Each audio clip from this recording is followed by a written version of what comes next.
ചിത്രത്തിലൂടെയായി പ്രേക്ഷകർക്ക് പ്രിയങ്കരിയായി മാറിയതാണ് രഞ്ജിനി. പിന്നീടങ്ങോട്ട് നിരവധി വ്യത്യസ്തമാർന്ന കഥാപാത്രങ്ങളെയായിരുന്നു രഞ്ജിനിക്ക് ലഭിച്ചത്. അഭിനയ മേഖലയിൽ നിന്നും ഇടയ്ക്ക് ബൈ പറഞ്ഞു പോവുകയായിരുന്നു അവർ. ബ്രേക്ക് എടുത്തപ്പോഴും സോഷ്യൽ മീഡിയയിലൂടെയായി വിശേഷങ്ങൾ പങ്കുവെക്കുന്നുണ്ടായിരുന്നു.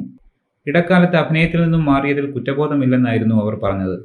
ആനീസ് കിച്ചണിൽ അതിഥിയായി എത്തിയപ്പോഴാണ് അവർ അഭിനയം തുടങ്ങിയതിനെക്കുറിച്ചും മലയാളത്തിലേക്ക് എത്തിയതിനെക്കുറിച്ചുമെല്ലാം സംസാരിച്ചത്.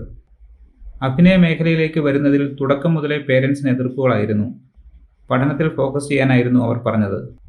ഒരു അഭിനേത്രിയുടെ മുഖമാണ് കുട്ടിക്ക് എന്ന് പലരും എന്നോട് പറഞ്ഞിരുന്നു.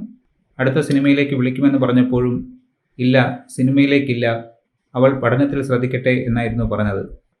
തുടക്കം മുതലേ ഡാൻസ് ചെയ്യുമായിരുന്നു. ഒരു കോസ്റ്റ്യൂം ചേഞ്ച് നോക്കാമെന്ന് പറഞ്ഞായിരുന്നു അവർ എന്നെ ആദ്യം വിളിച്ചത്. ഫോട്ടോഷൂട്ടല്ലേ, നോക്കാമെന്നായിരുന്നു വിചാരിച്ചത്. ഓഡീഷനാണെന്നൊന്നും അറിയില്ലായിരുന്നു. ചെറിയ കുട്ടിയല്ലേ, നമുക്ക് അടുത്ത പടത്തിൽ നോക്കാമെന്നായിരുന്നു പറഞ്ഞത്. അതിനാര് പടം ചെയ്യുന്നു, അഭിനയിക്കാനൊന്നും ഇവളെ വിടില്ല എന്നായിരുന്നു അമ്മ പറഞ്ഞത്. എൻ്റെ ഫോട്ടോ കണ്ട ഭാരതിരാജ സാറാണ് പിന്നീട് വിളിച്ചത്. വീട്ടിലേക്കും വന്നിരുന്നു. ഡാഡിക്ക് ഞാൻ അഭിനയിക്കുന്നതിൽ അത്ര പ്രശ്നമില്ലായിരുന്നു. 10ാം ക്ലാസ്സിൽ പഠിക്കുമ്പോഴായിരുന്നു അത്. എന്തായാലും പോവണം, ഇനി ഇതുപോലെയുള്ള അവസരങ്ങളൊന്നും വരണമെന്നില്ലെന്നായിരുന്നു ഡാൻസ് ടീച്ചർ പറഞ്ഞത്. 2 ആഴ്ച എന്ന് പറഞ്ഞിട്ട് 3 മാസം ഞങ്ങൾ ചെന്നൈയിലായിരുന്നു. അതിനിടയിൽ പരീക്ഷയും കഴിഞ്ഞു. എനിക്കതും മിസ്സായി. ഗംഭീരമായി പൂജയൊക്കെ നടത്തിയിരുന്നു. അതിനിടയിലാണ് വേറൊരു ചിത്രത്തിലേക്ക് അവസരം ലഭിച്ചത്. അതാണെങ്കിൽ അത് എന്നായിരുന്നു എനിക്ക്. ഇതെപ്പോൾ തീരുമെന്നായിരുന്നു ഞാൻ എപ്പോഴും ചോദിച്ചിരുന്നത്. എനിക്ക് നാട്ടിലേക്ക് തിരിച്ചു പോകണം. സഹോദരങ്ങളെല്ലാം മിസ് ചെയ്യുന്നുണ്ടെന്ന് പറഞ്ഞിരുന്നു.